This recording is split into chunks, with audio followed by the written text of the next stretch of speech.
मेरा नाम मैक्स है। मैं अब शहर के केंद्र में रहता हूँ, लेकिन कुछ वर्षों पहले मैं एक पुराने घर में रहता था जो कुछ हद तक संदिग्ध गली पर था। लेकिन इसका मतलब यह नहीं कि मैं गरीब था। घर बाहर से बदसूरत था और यह द्वितीय विश्व युद्ध से पहले बनाया गया था, लेकिन अंदर साफ सुथरा, गर्म और आरामदायक था। फिर भी वहां बहुत सारे लोग मर गए थे। मैंने हमेशा भूतों पर विश्वास किया, क्योंकि सारी अजीब घटनाओं के कारण। जैसे कि एक बार रात में मैं और मेरी माँ एक कमरे में बैठे थे। हमारे बैठने वाले कमरे के बाहर पूरी तरह से अंधकार था। अचानक हमने सुना कि कोई रसोई में गिर रहा था।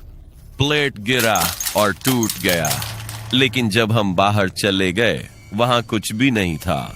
सब कुछ अपनी जगह पर था और हम ये जानने के लिए बहुत डर गए थे कि क्या हो रहा था। कुछ साल बाद मेरा एक सपना आया। मैं और मेरी माँ एक पथ पर चल रहे थे और अचानक हम रुके और मैंने एक आवाज सुनी, कहते हुए पुल। ये एक सपना था। मेरे पीठ पर कुछ 3 बार ठोकर लगी और मैं डर के मारे उठ बैठा।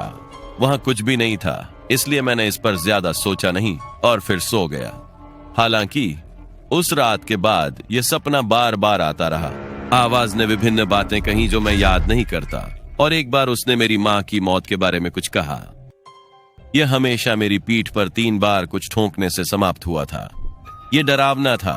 एक बार मैं और मेरी माँ एक कमरे में बैठे और भूतों के बारे में बात की, और मैंने उसे बताया कि मैं क्या सपने देख रहा हूँ। माँ 1 सेकंड के लिए चुप हो गई और उन्होंने मुझे भरोसा दिलाया कि एक बार वह एक दोस्त के साथ बैठी थी और उसने उसे मजाक में कुछ अच्छा नहीं कहा।